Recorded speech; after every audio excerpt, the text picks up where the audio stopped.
Right before Games Workshop officially announced their brand new faction, the Helsmiths of Hashut, there was a lot of excitement in the community about the rumoured return of Chaos Dwarfs. And then the sets were revealed, and whilst they look great and they fit well into Age of Sigmar, I did see a lot of people online who were a bit disappointed that they hadn't been done for Warhammer the Old World. Now the thing is, the miniatures are still great, and with a few little alterations they can look the part of being more like classic Chaos Dwarfs. And in this video we're going to give you some great ideas on how you can do that, and we're going to show you how you can paint them in their classic colour scheme as well. So we hope you enjoy it. Let's get to it.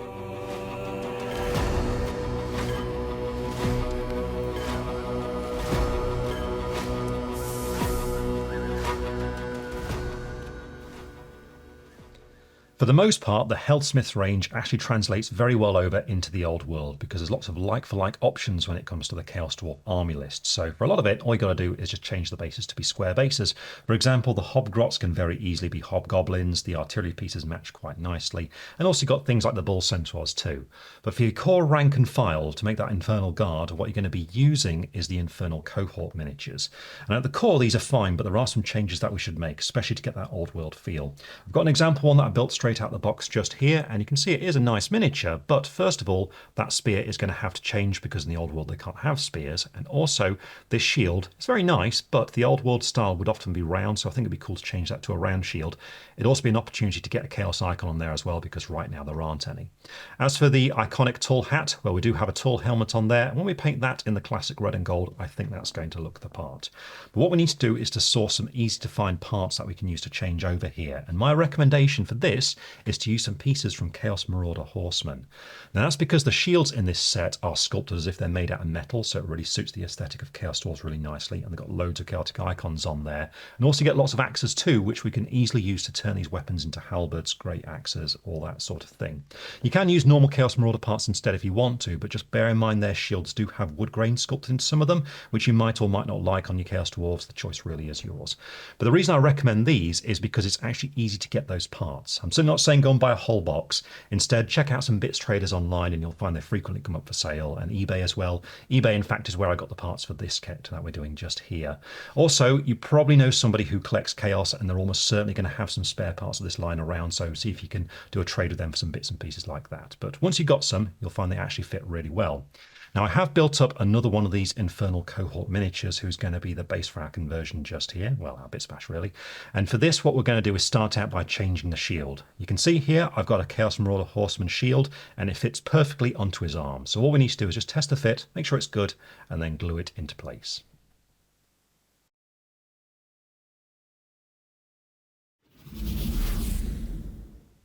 With that shield glued on, you can see already we've got more of that old school vibe happening here, so now we can turn our attention to the melee weapon. And for this what we're going to do is base the conversion on a spear arm, and you can use this for all kinds of different weapons, be it a hand axe, a great weapon, or even a halberd. For my example here I'm going to go for a hand axe, but by just leaving more of the haft of the spear available you can of course change the weapon quite easily. But for the hand axe, the spear I'm going to base it on is this one right here, and the plan is to cut the haft off just above the hand there like that and replace it with the head of an axe, so he's going to be carrying it casually. The axe I'm going for is this bearded axe just here, which is once again from the Chaos Marauder Horseman, and the plan for the axe is to cut it so it's just there, so we've got that axe head, and we'll just replace it on top of the hand. So to do this, what we want to do is make sure it's nice and secure, so I am going to pin it. You don't really have to if you don't want to, but I prefer to, so I'm going to go through that process. So the first thing to do is going to be to cut off the spear just above the hand. Then we need to remove the haft of the axe directly beneath the head.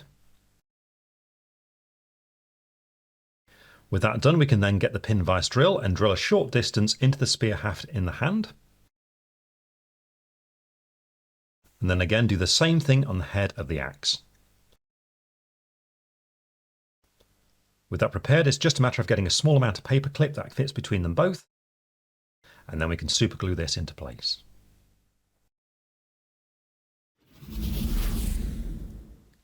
And there we have it, our Chaos Dwarf hand axe. Now as I mentioned, you can very easily turn this into different sorts of weapons by just having the haft be a bit longer. You can easily make it into a great axe, or if you put a spearhead on top of that, it can be a halberd. But once you're happy, it's then time to stick the last bits together. So first of all, we can glue on this weapon arm onto the body.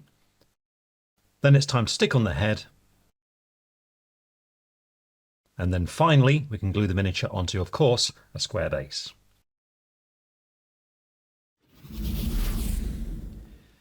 And here he is, all fully built and ready to be painted. And as you've seen, it doesn't take very much to evoke that classic feel. It's just a matter of getting hold of those bits and pieces. And as I mentioned, Chaos Marauder Horsemen are ideal for this kind of thing. Just check out some bits traders and eBay and things like that, and you'll certainly find some bits and pieces that work well for this. But there are other sources. For example, if you take a look at Fire Slayers, the choice really is yours. Whatever you choose, when you're ready to start painting, you need to undercoat your model. And for this miniature here, for the example, we want to go for that classic color scheme with the red, the gold, and the black on there. And we thought it'd be really cool to make the armor metallic red. So for that reason, I'm going to be undercoating the model gold. I'm going to use some Retributer armor from Citadel. So I'm going to go outside and spray the model with that. When we come back, we'll start painting in. And here he is, undercoated gold and ready to go. And so the first stage is actually to paint the miniature with gold. Now this might seem a little bit redundant, but actually there's two very important reasons for it. And this gold is important because that metallic red relies upon it. Essentially, spray undercoat metallics tend to be very, very smooth. So paint tends to easily slide off the top of it, especially washes. So what we're going to do is paint the miniature gold. And what this does is gives a slightly more rough surface, which will allow washes and things to stick better to the miniature. So it helps out in that way. In addition, because that gold's so important, we need to make sure that we have painted the whole model with it, because that red really does rely upon it. And with the spray primer, it's very easy to miss some of the nooks and crannies. So by painting the miniature gold, we basically make sure that we have painted everything. So what you need to do is go for a similar gold to what we used for the undercoat. I'm going to use some Dragon's Gold here, and to apply it, all you need is a rough base coating brush. So I'm going to use a medium base coat brush from Citadel. As usual, thin the paint down with just a touch of water, being careful not to overdo it, and then all we've got to do is paint the model entirely with this colour. As the miniature is already undercoated gold, you can see all we need to do is one quick coat. So it's nice and quick and easy this, just paint the miniature entirely with this colour.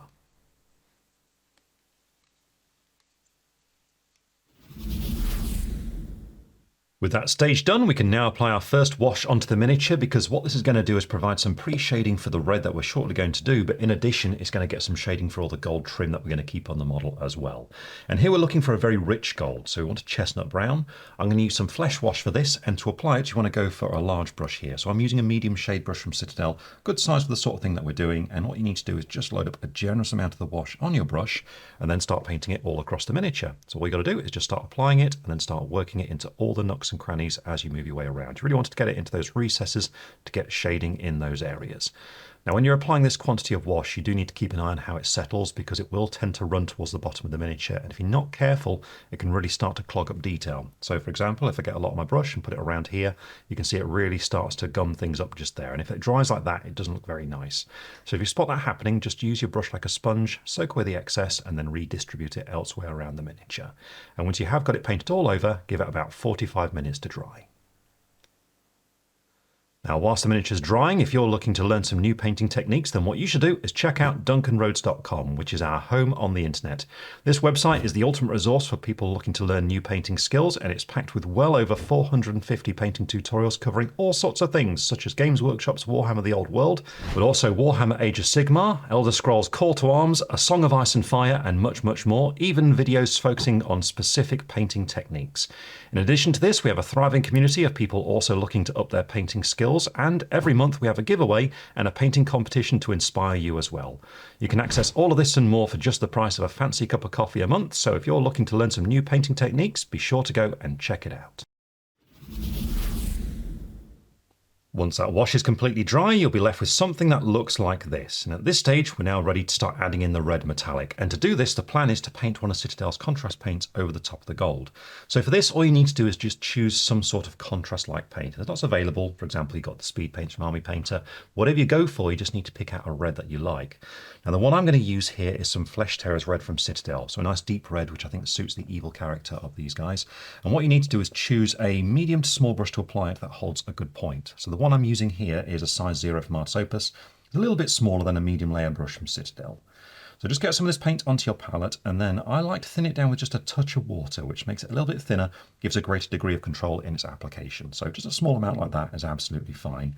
Then make sure you don't have tons on your brush, you don't need loads and loads, and then you're ready to start applying it. Now, even though this kind of paint looks like a wash, it should really, for best results, be applied a little bit differently with a bit more care. Basically, think of it as colouring in with felt tip pens, in that you pick a starting point on one panel, so for example this one here on the back of the model, start on one side and then smoothly just move it across the whole area there like that. And once you've applied it to that area, just leave it be, because what it will do is settle and smooth down and give you a nice clean result once it's dry.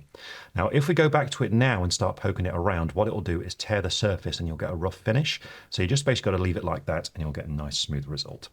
Now, you can see this care and application does then just take a little bit of time, but it's also very satisfying because the result looks great. And so all you got to do is just work your way around the model, just neatly blocking in all the parts you want to be red and carefully avoiding all the parts you want to keep gold.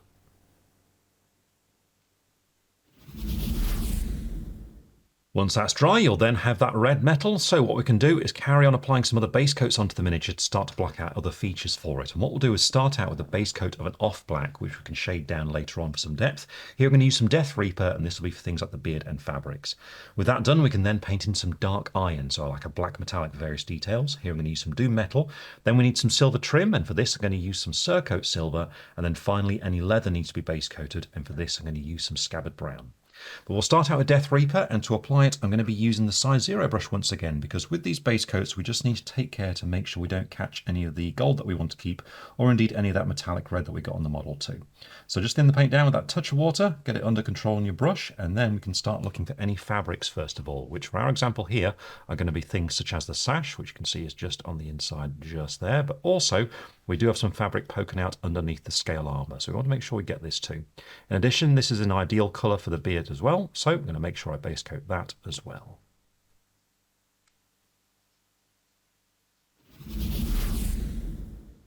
Next up, it's time to pick out some details with a really dark metal. So here I'm using some Doom Metal, which is almost a metallic black, and with this I'm going to pick out the face of the shield. You can see just carefully in the recessed area around here, and also I'm going to use this to paint his boots.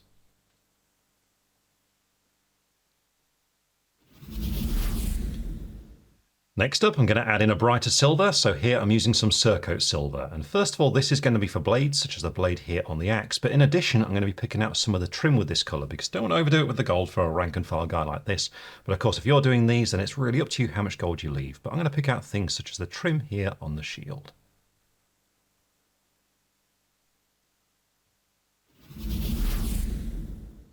And then finally, we just need to block in any leather details using some Scabbard Brown.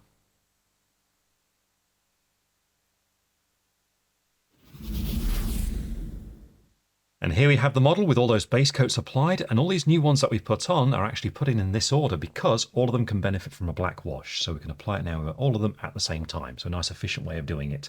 The one I picked out for this is Oblivion Black Wash, and to apply it I am going to stick to my size 0 brush for the most part, because with this application, unlike with that flesh wash earlier, we need to be quite careful because we need to avoid catching the gold and the red with this colour. So when you're loading up on your brush, just make sure you don't have too much on there, because then we can start neatly applying it onto areas such as the trim that we've got on the shoulder just here.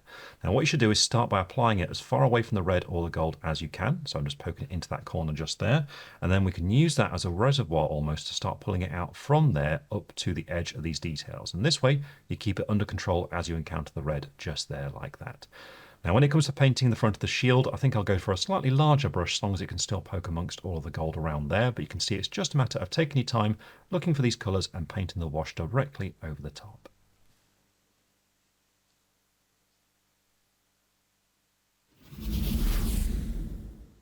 With that wash dry, we're now just going to take a moment just to do a brief little thing which I find really helps out on the overall appearance of a model like this, and that is just to add a little bit of definition in some of the deeper recesses on those red armour panels.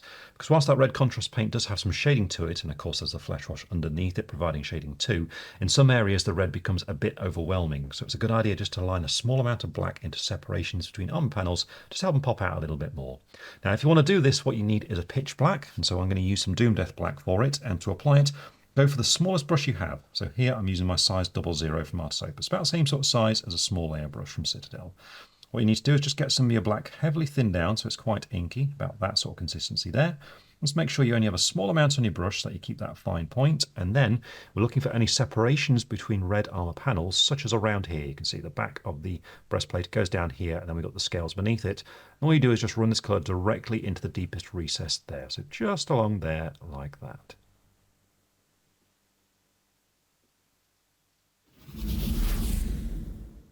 And And there we go, that small job's been done, and whilst it is a little bit subtle, I do find just keying out things like that helps out with models like this on the tabletop when you're looking at them from a distance. And with that done, we can now focus on painting the face, so it's time to base coat the skin. For the base coat here, I'm going to use some Kronos flesh, and then for the wash, we want a dark brown one here, so I'm going to use some Battlemud wash. But we'll start out with Kronos flesh as the base coat, and to apply it, I'm going to go for my size 0 brush here, and what we need to do is just carefully block this in. And there isn't very much to do, to be honest, because you can't really see much of their faces. But all the same, make sure you got your paint thinned down and under control, and then we can carefully go in there and start blocking it in. And in doing this, you just need to be careful of that beard, so just be really cautious as you're doing the lower lip down there. But for the rest of it, we just need to make sure that we get the cheek and the eye and the brow, and amongst the armour just here.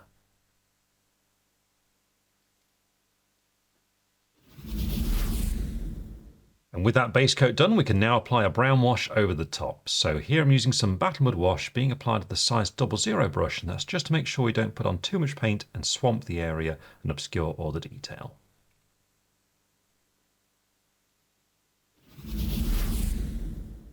When that wash is dry, we can then move on to finishing off the skin. To do this, what we should do is return to the original colour we used, which in our case was Kronos flesh, and then we can add a highlight with a lighter colour. So for this, we're going to use some Ares flesh. But we'll start out with Kronos flesh, and for this one, you definitely want to go for your smallest brush right from the start. So I'm using the size 00 again, and that's just because this detail is so small, so you need a lot of control and accuracy to get to it. As usual, thin the paint down with that touch of water to make sure it's nice and smooth. So down to about this sort of point just here, and then we're looking to reapply this onto the skin, but this time we need to be careful to avoid the deeper recesses. So for example, we've got the lower lip just here, which when we're doing this one, actually, if we paint the colour on in little vertical lines like this, it just gives a hint of texture there on that lower lip. So just there like that. But as we move further up, just be careful to avoid any of those darker recesses as you go along.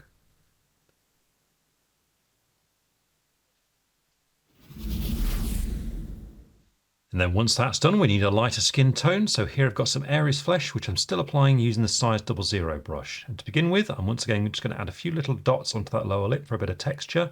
Then we're looking for the sharpest features that stand out, such as the end of the nose right down there and the cheekbones just in here.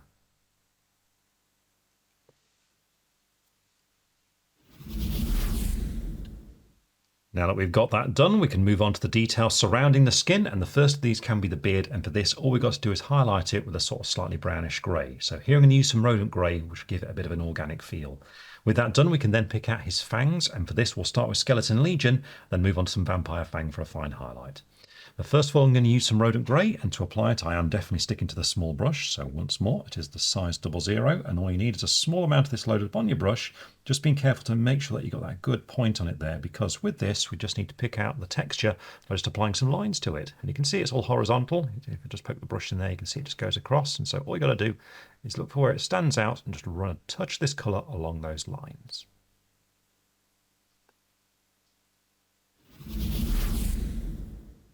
Next we need to pick out his fangs, and for this we're starting with some Skeleton Legion, so sort of a medium to dark bone colour here. Still with a size 00 brush, all you need to do is just carefully move in and pick them out, so just like this.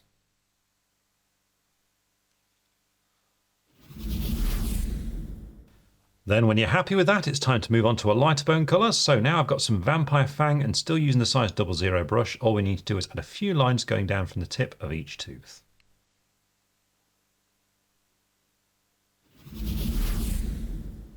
And now that we've got that done, the last thing to do on the face is to paint in the eyes. Now, honestly, this is entirely optional because it can be a little bit tricky. You certainly don't have to do this, and if you decide you don't want to, just paint some dark brown into the recess of the eye at this point. But if you do want to paint them, then actually it looks really good if you paint them red, like they're corrupted by evil chaos magic. So for this, what you need is a bright red.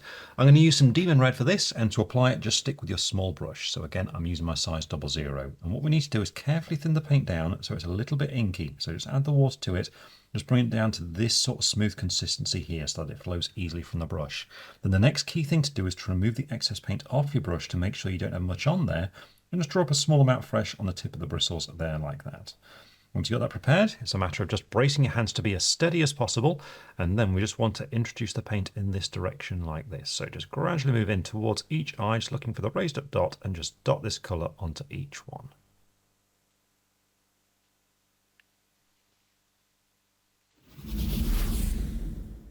And with that, the face is now complete, so it's time to move on to the next phase of painting the miniature, which is to do a little bit of layering, and here we're just looking at doing some of the metallics to bring the shine back to them.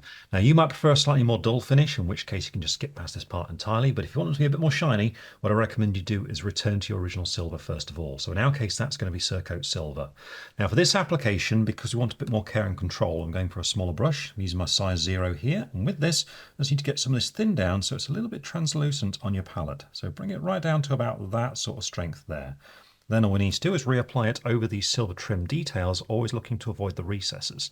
So for example, on the outer band we've got on the shield, we're concentrating on parts like this, but when we encounter those rivets, you basically just skip past them and carry on again on the other side. And by doing this, you retain the definition that we got from the wash earlier on.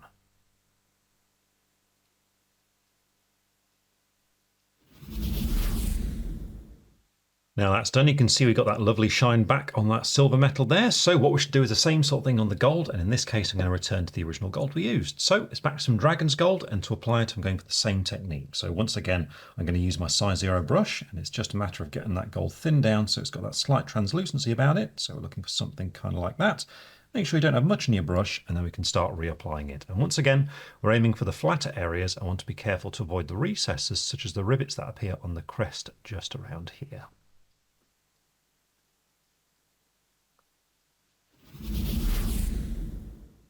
And with that done, the layering stage of painting the miniature is now completed, and so we can now move on to highlighting it. And honestly, when it comes to highlighting, this is entirely optional. For a rank and file unit like this, if you paint them up to this point and have them all closely ranked together with the bases painted, they're going to look great on the tabletop. But if you want them to really stand out, then highlighting will do that. So if you decide you want to do it, I recommend you start out by highlighting the gold. Now for this, what you need is a pale white gold. So I'm going to use some glistening gold, and to apply it, go for your smallest brush. So I'm back to the size 00 here. And with this, we're now looking to pick out all the sharpest edges and corners that appear on the golden details. So just make sure you've got that paint thinned down and under control on your brush, just twisting away the excess paint so you have a good point there on the bristles, and then we can start looking for the edges on the golden details. So for example, the crest on his helmet just here, to begin with, look for the edges that really jut out, and on these, with the side of the brush, you can just skim along like that, and this way you get a fine line of that pale gold along the edge, giving it a really nice highlight. Now you won't always be able to do that because sometimes the edge doesn't stand out enough, such as on this sort of ridged, almost battlement-like shape we've got going down here. And in this case, it's time to revert to the tip of the brush and basically just paint it on in a downward motion like this, following that edge as closely as you can, just changing the angle as you need to make sure you're nice and comfortable as you follow these all the way around.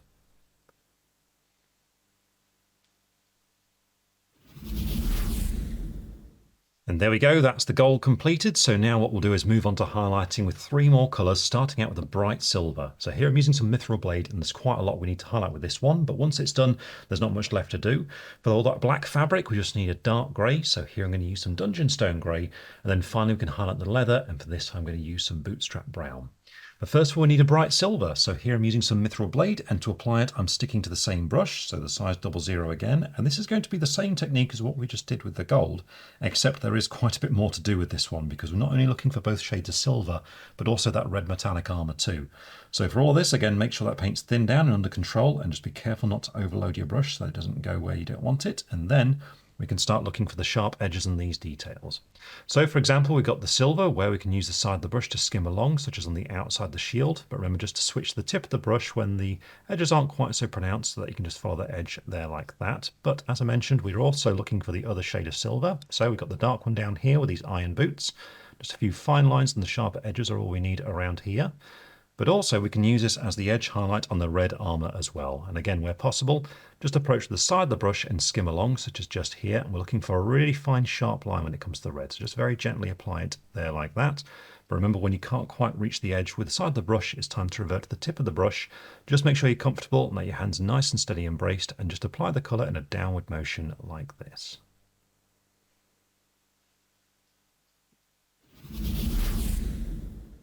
Now that's done, most of the miniature is highlighted, but there are a few small things left to do, beginning with the black fabric. And for this we need a dark grey. I'm using some dungeon stone grey, still being applied to the size 00 brush, and we're looking for the peaks of any creases that we have in the fabric. So for example, on the sash around here, you can see we've got these sharp lines standing out. Just want to follow along each one with a downward motion like this. But also we've got the hem to get on the fabric underneath the scale armour. And here we can actually approach the side of the brush and skim along here too, just as if we were highlighting the armour.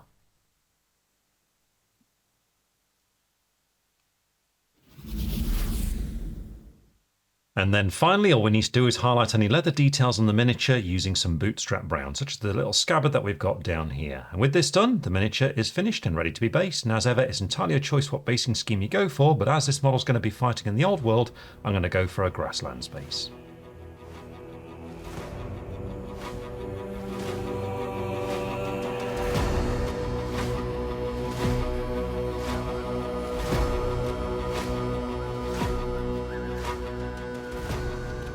And with the base now fully painted, this Chaos Dwarf is complete and ready to fight in service of the desolate empire of Zarnagrund. So as you've seen, these miniatures, the Helsmiths of Hashut, actually change very easily and in a very fun way into more classic style Chaos Dwarfs because they have a very similar silhouette with that tall helmet. Even though it's not quite a tall hat, it's still pretty similar. The key thing to do is to make sure first of all that you change that shield, preferably to a round one with a Chaos Star on it, and then use the spear as a basis to turn it into some sort of axe-like weapon. And of course, as you've seen, there's lots of great sources for getting these axes, but bits and pieces from Chaos Dwarf or the Horsemen do suit really well. Now when it comes to painting the miniature, if you're going to go for that sort of classic red armour with a metallic sheen like we've done, the key thing to do is to make sure you base it upon a gold and paint a red contrast paint over the top. And when you're doing this, just colour in one panel at a time to ensure you get a nice smooth finish to it. The trickiest part about painting them is highlighting that red metallic armour, and for this we recommend a bright silver. Just take your time here and make those highlights as sharp as you can. But other than that, they're very straightforward to paint. So have fun. We really hope this video has inspired you and given you some great ideas. So enjoy it, and we'll see you again very soon.